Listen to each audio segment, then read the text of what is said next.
I've long called for comprehensive sanctions on Israel in response to its crimes against the Palestinian people.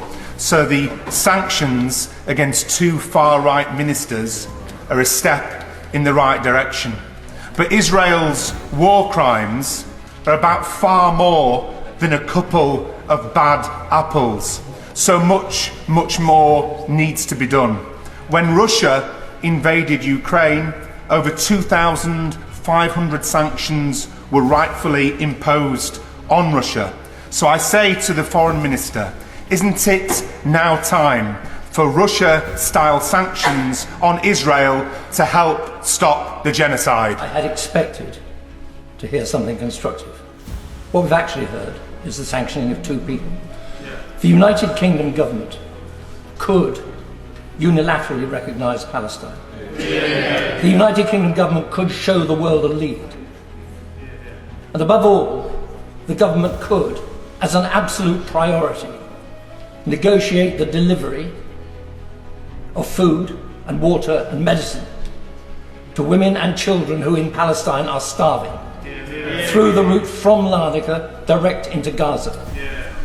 I asked him last week, I'll ask him again, when is the government going to do something? But I want to ask the Minister, as I continue to ask him and the Foreign Secretary, why are we still arming Israel? And when will we impose an arms embargo?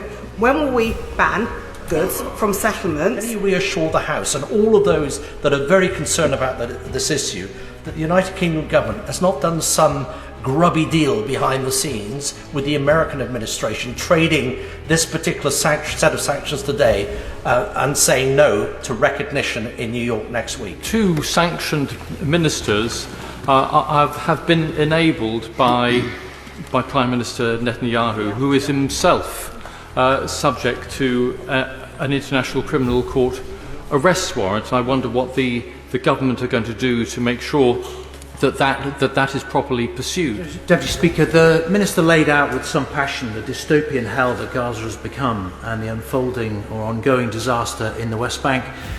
So as many members said, why then has he done absolutely the bare minimum? We all know in this House, after the previous rounds of sanctions, that there will be absolutely no difference on the ground, as others have said, for the Palestinians. And I said last week, and I'm sorry to be cynical about it, that I thought the House was being played.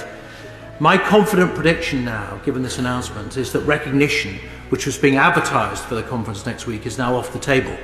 Can he tell me that I'm wrong?